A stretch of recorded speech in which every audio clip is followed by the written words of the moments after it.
My parents disowned me after I got into USC film school instead of medical school. I'm sitting in my childhood bedroom at 2 a.m., staring at an acceptance letter that's going to destroy my family. But let me back up, because this story starts way before tonight. My parents, Maria and Carlos, came to America with nothing but a suitcase and dreams bigger than the cramped studio apartment they called home for the first 5 years of my life. Dad worked 3 jobs, dishwasher at a diner, night security at a warehouse, and weekend landscaping, while Mom cleaned office buildings until her hands cracked and bled from the chemicals. I remember being 7 years old, watching Mom count crumpled dollar bills at our kitchen table, her tired eyes calculating whether we could afford both groceries and my school supplies that month. She'd always choose my education. Always. Mijo, she'd whisper in Spanish, smoothing my hair as I fell asleep on homework, you're going to be something we never could be. You're going to save lives. Doctor. That was the dream they painted for me before I even knew what dreams were. Not their dream, our dream. The American dream. The reason they sacrificed everything. Fast forward to sophomore year of high school. Our English teacher, Mr. Henderson, this tall, lanky guy with wire-rimmed glasses and an infectious passion for storytelling, introduced us to film analysis. The first movie he showed was The Godfather. I'll never forget sitting in that darkened classroom, watching Coppola's masterpiece unfold. The way every shot told a story, how the lighting conveyed emotion, the power of silence between words. It was like discovering I had a sixth sense I never knew existed. After class, I approached Mr. Henderson with shaking hands. How do they do that? Make you feel so much without saying anything? His eyes lit up. That, Daniel, is the magic of cinema. Want to learn more? That afternoon, he lent me his personal copy of Citizen Kane. By the end of the week, I'd watched it 7 times, analyzing every frame, every camera movement, every shadow. For the next 2 years, I lived a double life. During family dinners, I'd enthusiastically discuss my biology grades and volunteer hours at the local clinic. Mom would beam with pride, telling our neighbors how her son was going to be a doctor, just like she always knew. But after school, I was in Mr. Henderson's classroom, learning about Kubrick's perfectionism and Scorsese's kinetic energy. I started making short films on an old camera I bought with money from my part-time job at the grocery store, money my parents thought was going toward college savings. My best friend Jake, this stocky kid with an unfortunate buzz cut and an even more unfortunate habit of wearing band t-shirts from groups that broke up before we were born, became my reluctant lead actor. Dude, you realize you're basically directing torture porn at this point, he complained after I made him redo a scene 15 times in the school parking lot. I'm pretty sure this violates the Geneva Convention. But he stuck with it, because he saw what I was too scared to admit, I was good at this. Really good. Everything came to a head junior year during what I now calls the Great Thanksgiving Disaster of 2023. We were hosting my mom's sister, Tia Carmen, and her husband Uncle Roberto. Carmen had always been the successful one in the family, she owned a small restaurant downtown and never let anyone forget it. So, Daniel, she said, cutting into her turkey with surgical precision, your mother tells me you're applying to pre-med programs. Have you considered Johns Hopkins? That's where real doctors go. My stomach dropped. I'd been putting off the college conversation for months, but here it was, served up with cranberry sauce and my impending doom. Actually, I said, my voice barely above a whisper, I've been thinking about other options. The table went silent. Even Jake, who'd somehow gotten himself invited to family dinner through sheer persistence and Mom's soft spot for skinny kids, stopped mid-chew. Dad set down his fork with deliberate care. What other options? This was it. The moment I'd been dreading and rehearsing for months. Film school. 2 words, 24 letters that somehow managed to suck all the oxygen out of the room. Mom's face went through a series of expressions, confusion, disbelief, then something that looked like physical pain. Film school. Dad repeated, his voice dangerously quiet. Like movies. Dad, let me explain. Movies? Uncle Roberto barked out a laugh that had no humor in it. Maria, you said he was smart. Making movies isn't a career, it's a hobby. That's when Mom found her voice.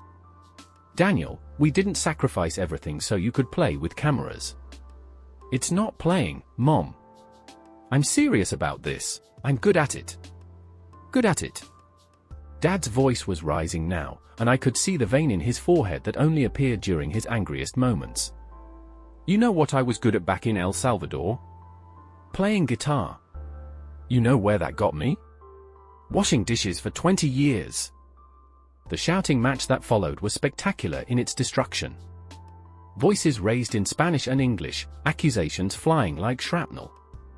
Mom cried, not the quiet tears of disappointment, but the soul-deep sobs of someone watching their dreams die in real time. Jake quietly excused himself somewhere during Dad's monologue about ungrateful children who don't understand sacrifice. I didn't blame him. The worst part was what Mom said at the end, when the shouting had died down to bitter whispers, "We gave up everything for you. Everything. And this is how you repay us." The months that followed were brutal. Our house became a battlefield of passive-aggressive warfare and awkward silences. Mom would make my favorite breakfast, but wouldn't look me in the eye while serving it. Dad would ask about my grades, but only the science ones. Every family dinner was a minefield. Someone would bring up college applications, I'd mention film programs, and we'd be off to the races again. The neighbors probably thought we were running some kind of amateur theater company, given how often they heard dramatic shouting coming from our dining room. Jake tried to be supportive, but I could tell even he was getting tired of my constant family drama. Maybe just apply to both, he suggested one afternoon as we sat in his beat-up Honda, editing my latest short film on his laptop. Keep your options open. But I knew it wasn't that simple. This wasn't about keeping options open, this was about choosing between two completely different futures, two completely different versions of myself. Despite everything, I started secretly applying to film schools. UCLA, USC, NYU Tisch, the holy trinity of film education.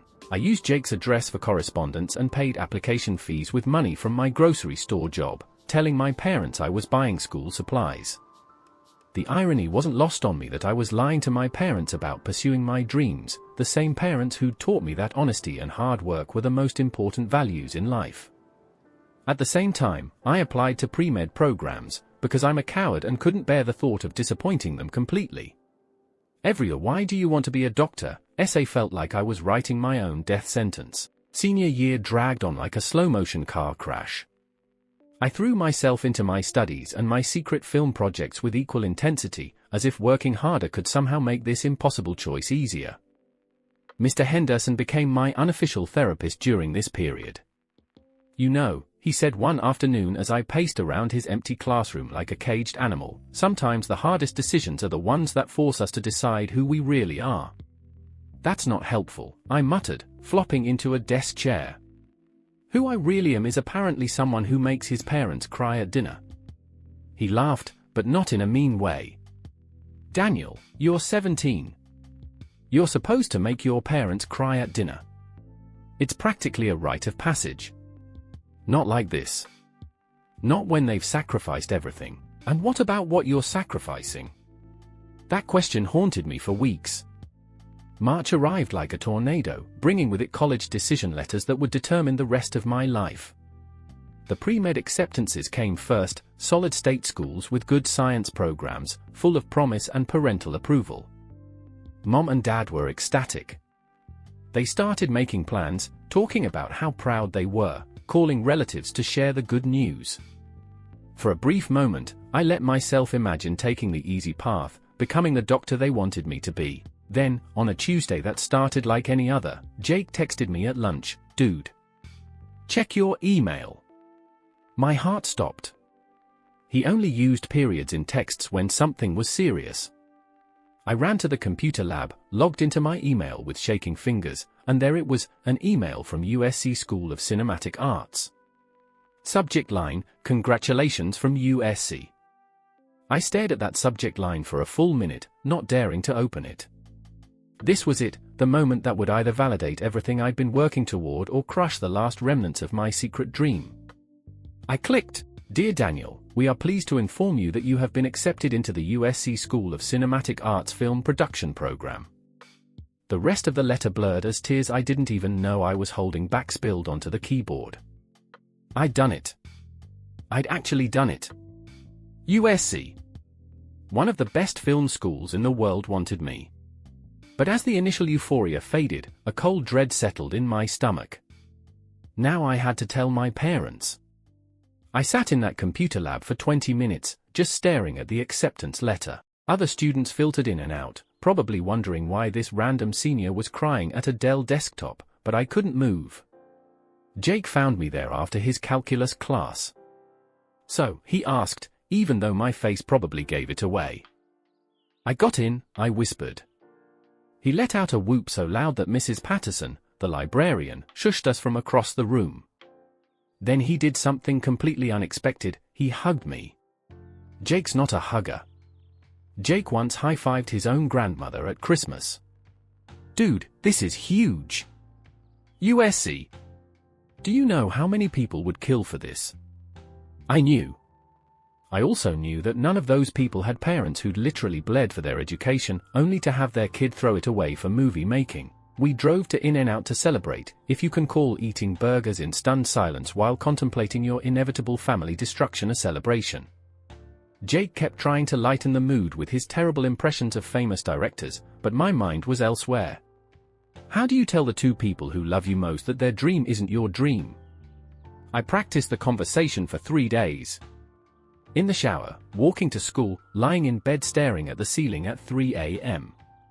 I tried every possible approach, the grateful but firm, Mom, Dad, I appreciate everything you've done, but the compromise attempt, what if I double major? Pre-med and film. The desperate plea, please, just trust me on this.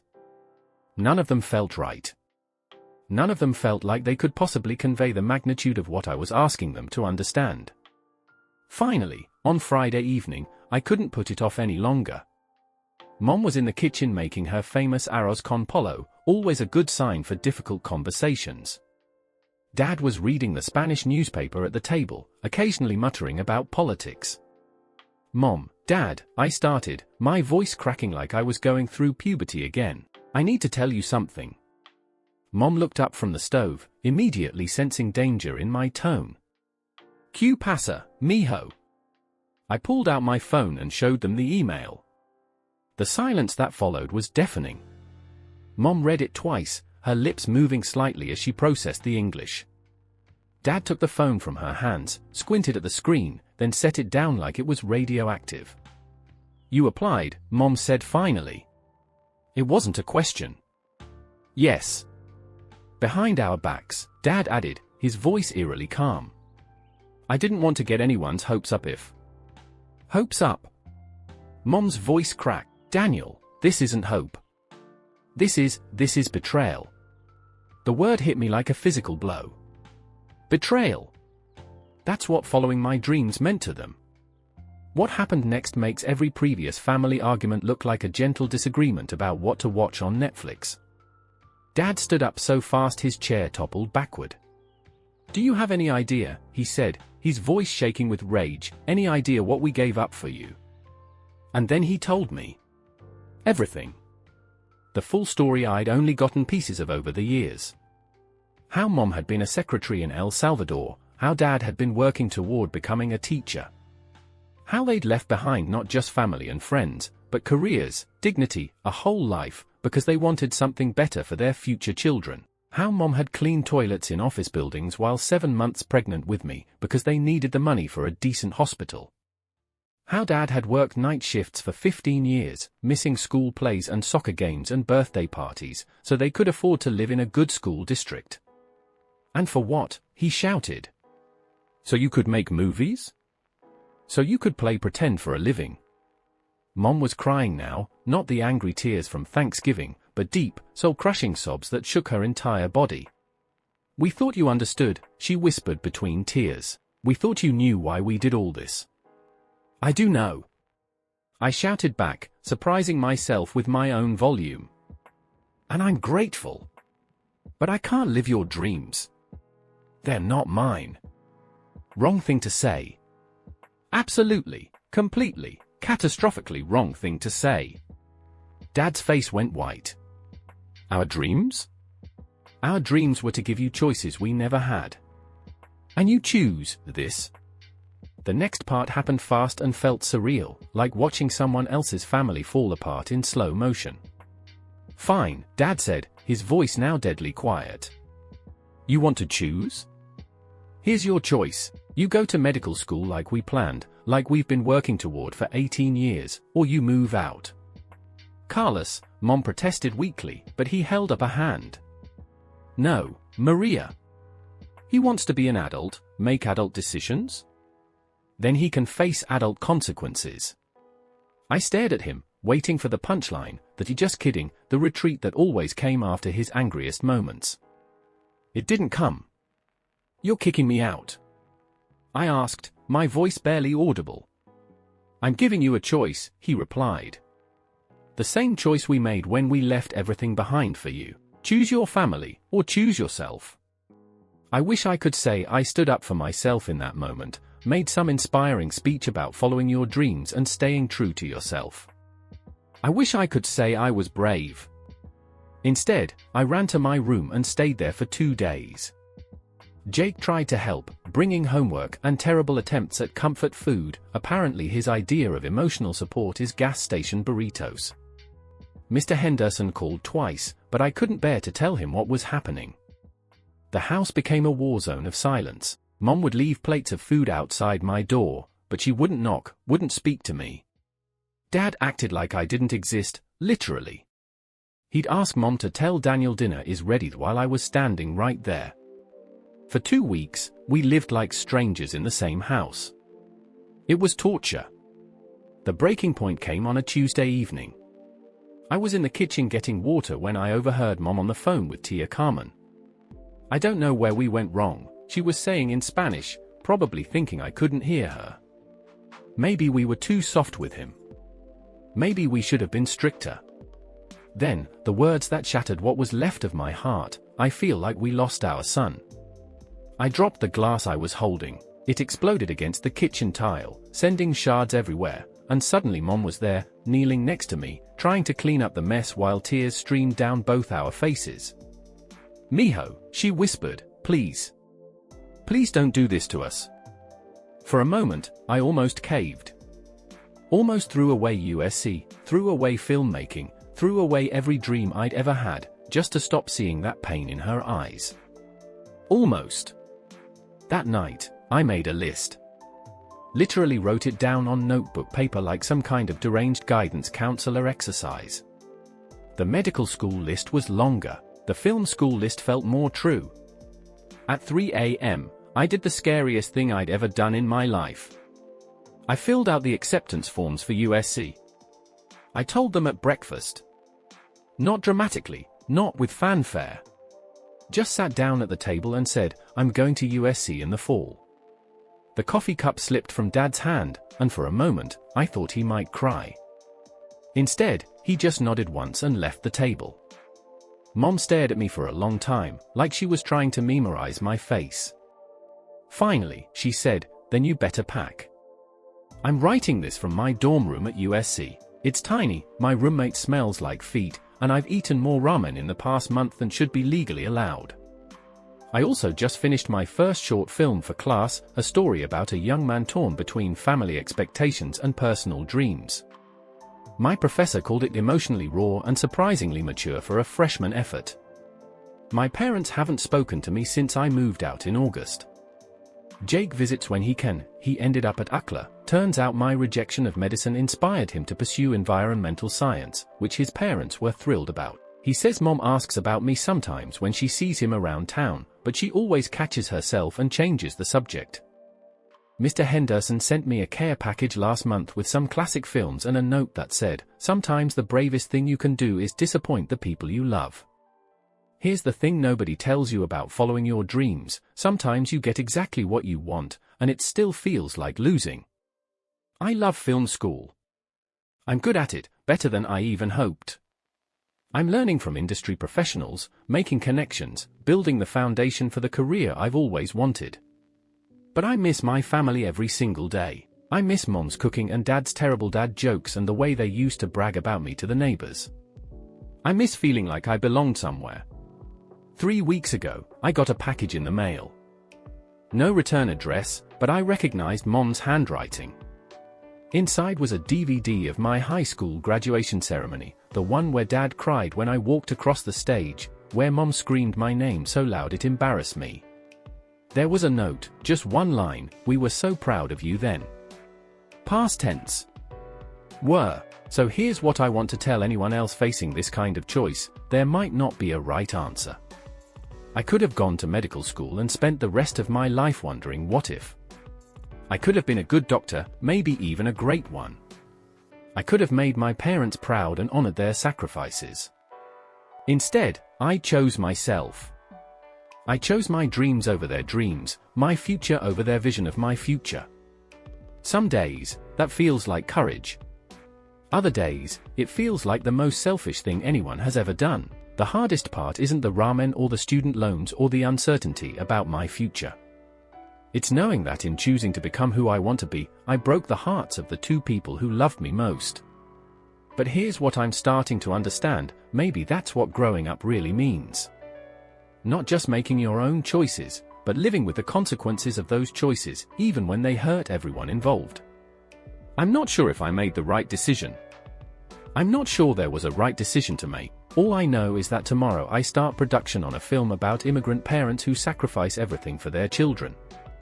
And maybe, someday, they'll see it and understand that I didn't throw away their sacrifice, I'm trying to honor it in the only way I know how. Maybe someday we'll find our way back to each other.